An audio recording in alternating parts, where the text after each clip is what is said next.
16 years ago, founded a venture capital fund.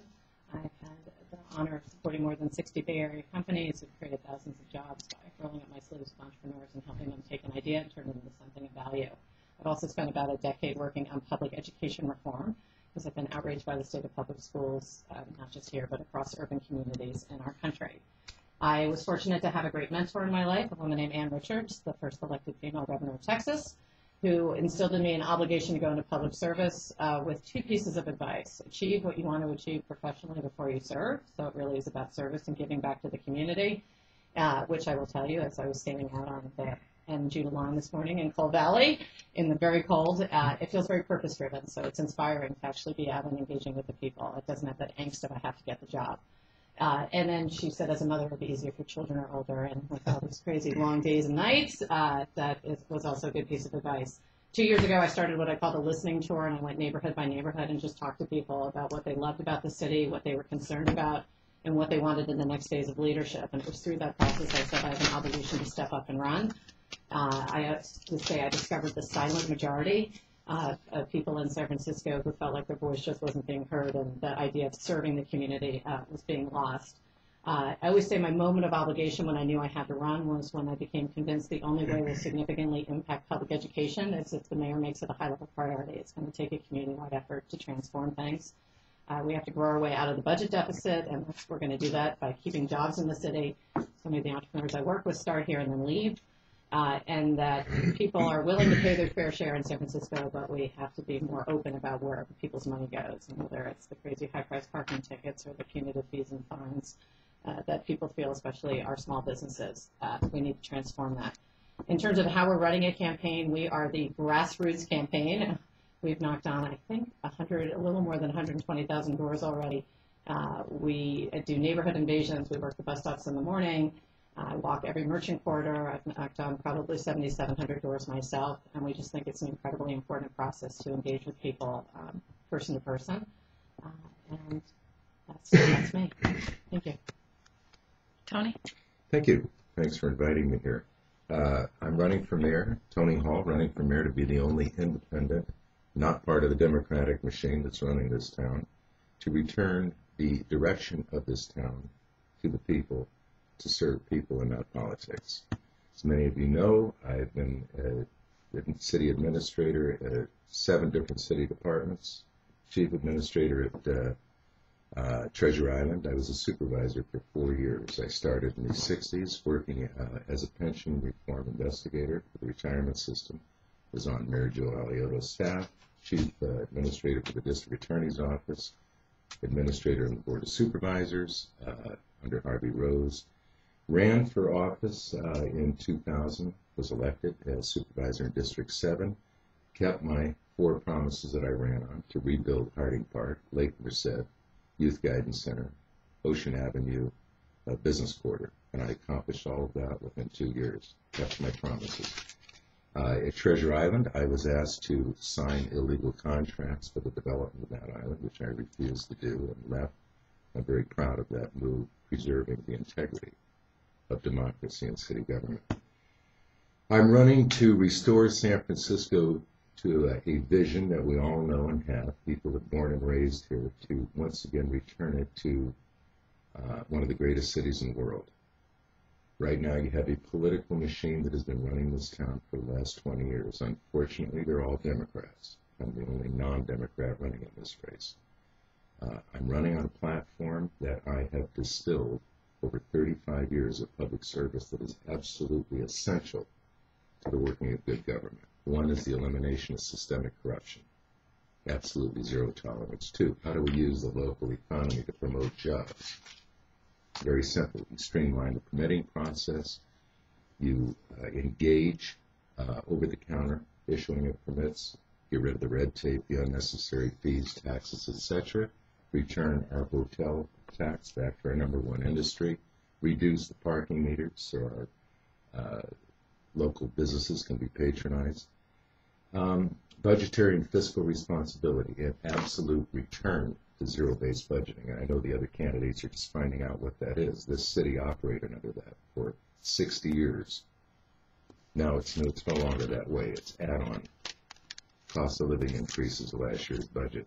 Administrative accountability. This is the part that I'm most keen on. This pension plan that was signed recently by interim Mayor Ed Lee is a joke. It was a union-dictated pension plan that is still going to cost the city $300 million plus a year by his own figures. I'm against that plan. I'm not for Adachi's plan because it doesn't include health care. There's a way to do this, and as a city administrator who's worked in that department, there's a way to do it that is very simple, establishing a third contributory level for all miscellaneous and fire and police employees that we have to pay off over the next 15 to 20 years, that we can pay off. Unfortunately, many mayors made promises they couldn't deliver.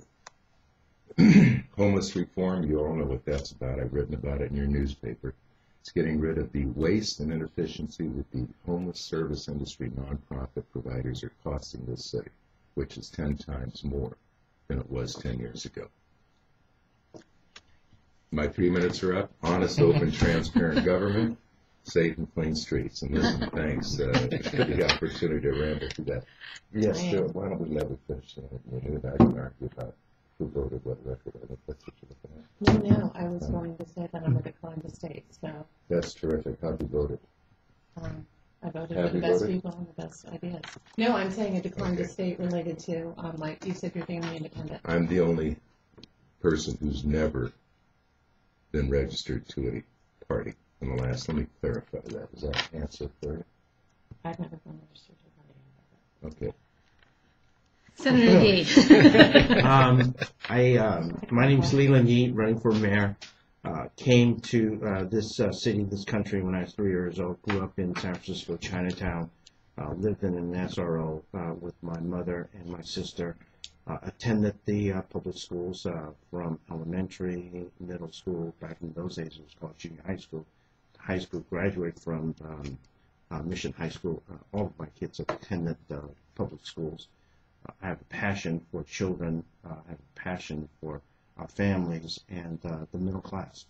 And as I see more and more of my friends and my colleagues and my classmates leaving San Francisco, I start scratching my head and say, what is happening in my city? And so part of my interest running for mayor is that we've got to continue to do whatever we can to make San Francisco a lot more affordable. And so how do we do that? I think part of it is that we have got to find ways to increase the affordability of housing in San Francisco. We've got to grow jobs, but not just grow jobs in general, but having a diversity of jobs. And so how do we accomplish those things? I am supportive of efforts to try and develop still in San Francisco, working with developers and working with other entities to try and find ways of getting them to buy in, the developers to buy in that affordability. If you are going to develop in San Francisco, we've got to work it out, we've got to negotiate, we've got to find a way in which you're going to help us out with parceling out some of that development so that the units are a lot more affordable. We've got to then grow our businesses, but again, having a diversity of those businesses. I think one of the key issues that we're going to have to really wrestle with is, number one, in terms of growing businesses, how do you get the capital? And unfortunately, given the dire strait at the state level and to some extent even at the local level, you're going to have to maximize whatever capital you can get out of the state and the local level, either through bonds or some kind of funding mechanism at the state level. And in addition to that, I think there are tremendous opportunities looking at some of our foreign markets to bring some of that capital and bring it into not only the Bay Area, but particularly in San Francisco. We've also got to maximize the potential opportunities that we have given just the position to San Mateo County. I represent San Mateo County as a senator, and so in my discussion with the CEOs and the businesses out there, they are interested in coming into San Francisco. One of the reasons for that is UC San Francisco. UC San Francisco is a burgeoning institution with all kinds of creative ideas, and we've got to maximize that relationship with some of the biotech firms. And so bringing some of those firms back into San Francisco is going to be absolutely key. Helping some of these firms understand how to deal with the variety of permits and all the kinds of regulatory impediments of growing a business in San Francisco is absolutely critical. Mayors in the past have talked about one-stop shop. They talk about it, but it hasn't really happened. And part of it is that you've got to empower all the department heads to have individuals on the ground level that's going to work out those differences of opinion between one department versus another in order to streamline that permitting process. I think in addition to that, we've got to also, particularly when these are new businesses, find a way to incentivize them to come into San Francisco. If it is some kind of dispensation, so be it. But it's extremely important that they demonstrate that for the kinds of help that we're going to give to some of these businesses, that they in fact stay here, that they give us the economy that they are talking about as a condition of getting these kinds of consideration. I think lastly, one of the things that is extremely important is that for a lot of the growing small businesses, we've got to look at how we can help them along the process. I've heard from so many small businesses where they are frustrated, they find impediments, and nobody's listening to them. But once they are ready to leave, that's when City Hall supposedly responds. Well, that's a little too late. So you've got to look at it from the front end of having staff that are going to work with some of these small businesses to kind of help them through that process and allow them and helping them to grow. I think that that's one of the ways in which we can revitalize this particular economy.